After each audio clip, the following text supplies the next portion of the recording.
bahwa itu pasti datang dari bukan manusia. Maka ketika kita mendapatkan itu semua, kita mendadak merasa kecil. Maka coba lihat di dalam Al-Quran. Al-Quran mengajarkan kita, ketika Anda sukses jadi seorang muslim, Anda merasa kecil.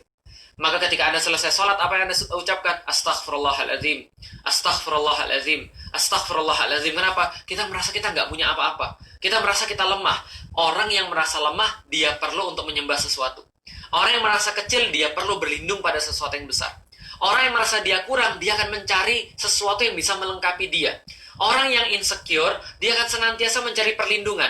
Tapi orang yang merasa dirinya sudah cukup hebat, cukup kuat, cukup keren, cukup kaya, punya duit yang banyak, maka dia kadar untuk bisa mencari perlindungan, kadar untuk bisa mencari sesuatu yang lebih hebat, itu mungkin bisa jadi kurang. Makanya Islam mengikis betul keakuan di dalam diri kita, dan kemudian menjadikan syahadat itu sempurna. Kenapa? Karena syahadat memerlukan dua hal. Pertama, merasa diri lemah banget, nggak punya banget. Kita senantiasa perlu pada Allah, hajat pada Allah. Sementara Allah yang maha kuat, maha tinggi, maha hebat, dan seterusnya. Coba lihat teman sekalian. Kita nggak usah bicara tentang relasi manusia dengan Allah. Kita coba bahas relasi manusia dengan manusia. Hutang piutang misalnya. Coba antum lihat, kapan sih orang tuh berada dalam satu posisi yang benar-benar bisa dengerin orang lain?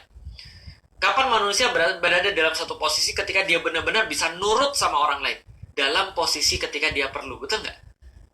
Ada orang datang pada kita, Masya Allah, lagi perlu banget, lagi benar-benar kalau dia nggak dapat uang itu, mungkin dia sudah nggak bisa nerusin perusahaan dia, atau dia nggak bisa hidup, atau anak dia nggak bisa kemudian sekolah, atau kemudian dia nggak bisa makan. Dia akan perlu banget dan dia akan nurut banget.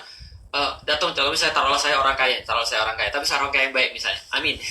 Ustadz, saya perlu ini Ustadz, bisa nggak saya dibantu Ustadz? Kalau saya dibantu pasti nanti saya akan coba balas Ustadz dan segala. Wah, pokoknya baik banget, nunduk, ngomongnya santai, ngomongnya santun, ngomongnya nggak ngegas, karena dia lagi dalam keadaan perlu. Lalu kemudian sudah dikasih pinjemannya. Setelah dikasih pinjemannya, biasanya dia nggak merasa perlu lagi. Ketika dia sudah punya uang, contoh misalnya dia ngutang 5 juta, taruhlah misalnya ya, lalu kemudian bulan depan dia dapat 10 juta, dia merasa 10 juta itu sudah uang dia.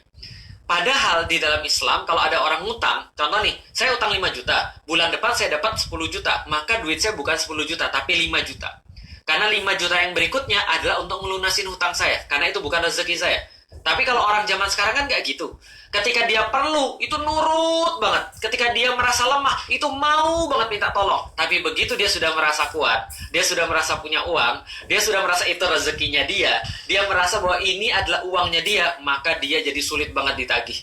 Maka orang-orang Indonesia, Masya Allah, bukan hanya di Indonesia, saya pikir dimanapun itu sifatnya manusia. Ketika dia perlu, dia merasa butuh, maka dia merasa sangat nurut sekali, sangat kemudian santun sekali. Kenapa? Karena lagi perlu, karena lagi pengen, karena lagi lagi dalam hajat gitu loh maksudnya. Nah, tapi begitu dia merasa enggak, langsung susah banget dicari gitu kan ya. Kalau ada orang ngutang terus dia sudah merasa sudah punya, susah banget dicari. Bahkan kemudian kalau sudah dapat dicari, galakan dia daripada yang ngutangin gitu kan ya. Nah, ini yang terjadi juga pada relasi manusia dengan Allah. Mengapa ada orang yang ketika dia bersyahadat dengan Allah, tapi dia susah banget untuk menaati perintah Allah?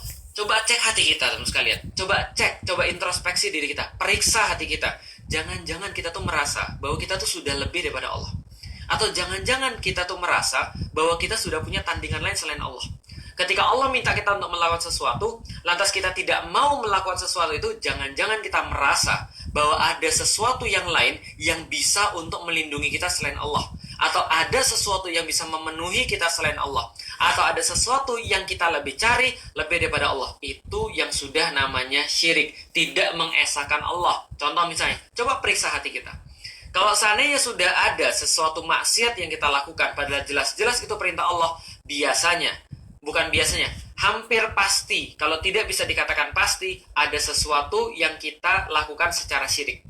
Maksudnya kita secara tidak langsung mensyirikkan Allah. Contoh misalnya, ada orang dikatakan misalnya, yuk kita ikut hukum-hukumnya Allah, ikut hukum-hukumnya Allah yuk. Misalnya apa? Ya contohnya misalnya, ya kalau laki sama laki-laki nggak boleh, perempuan sama wanita sama aja ya, perempuan sama perempuan nggak boleh. Lah itu contohnya, dia bilang, kenapa harus begitu? Itu tidak manusiawi. Coba, kenapa dia bisa mikir itu tidak manusiawi? Karena dia berpikir bahwa dia lebih tahu daripada Allah. Ya kan ya? Karena dia merasa dia lebih pintar daripada Allah. Allah sudah bilang bahwa sesungguhnya yang namanya riba nggak boleh. Dia kenapa nggak boleh? Itu kan zaman dulu. Dia merasa lebih tahu daripada Allah. Allah sudah kasih tahu bahwa ini hukum-hukumnya Allah di dalam Al-Quran. Dia bilang kenapa harus pakai Al-Quran? Dia merasa lebih tahu daripada Allah. Allah menjelaskan segala sesuatu kejadian-kejadian di dalam Al-Quran. Dia bilang, oh enggak, itu enggak pernah terjadi. Buktinya enggak ada penelitian begitu, enggak ada riset begitu. Dia merasa lebih tahu daripada Allah. Ini menjadi pertanyaan. Berarti ada sesuatu yang dia andalkan. Apakah orang lain ataukah dirinya sendiri, na'udzubillah min zalik, daripada Allah Subhanahu wa taala. Ketika Allah nyuruh dia kemudian untuk mengeluarkan zakat, padahal duit dia sudah lebih daripada nisabnya. Duit dia sudah 1 miliar. Tahu nggak teman-teman sekalian, kalau duit Anda sudah 1 miliar, harta Anda sudah 1 miliar, harta yang sudah tetap ya 1 miliar, Anda keluarin zakatnya berapa? Anda mau tahu? Anda harus mengeluarkan zakat 25 juta untuk setiap 1 miliar. Kepikir nggak bisa buat motor baru kan ya? Anda berpikir, kenapa saya harus keluarin? Ya, ini kan adalah jadi usaha, jadi payah saya. Anda sudah merasa menduakan Allah. Lalu kemudian Anda merasa bahwa Allah nggak akan ganti. Anda merasa bahwa Anda itu pasti bisa mendatangkan yang semisal itu. Ada orang mau masuk kantor, lalu kemudian dia harus melepas kerudungnya dan dia mau untuk melakukan kemaksiatan itu. Maka kemudian dia merasa ada yang jamin rezekinya lebih daripada Allah Subhanahu wa taala. Paham teman-teman sekalian? Jadi idrok silabillah. Sebuah hubungan antara kita dengan Allah itu dimulai ketika seseorang itu menjadi 0 dan Allah itu dijadikan 1. Maka 1 dan 0 kita adalah hubungan untuk bisa menjadikan idrok silah billah. Hubungan kita dengan Allah Subhanahu wa taala. Baik teman-teman sekalian, mudah-mudahan bermanfaat. Sampai di sini aja pembahasan kita pada hari ini. Mudah-mudahan kita senantiasa bisa mencari cara untuk mengenalkan diri kita dan senantiasa bisa untuk mengesahkan Allah Subhanahu wa taala, mentauhidkan Allah di dalam kehidupan kita, menjadikan Allah itu tidak ada saingan sama sekali. Dan itulah latihan yang benar-benar berat di dalam kehidupan kita. Benar-benar keakuan kita gerus sama sekali, dan benar-benar Allah kita tempatkan menjadi yang paling hebat, paling tahu, paling keren, dan paling berkuasa. Wallahu a'lam bishawab. Assalamualaikum warahmatullahi wabarakatuh.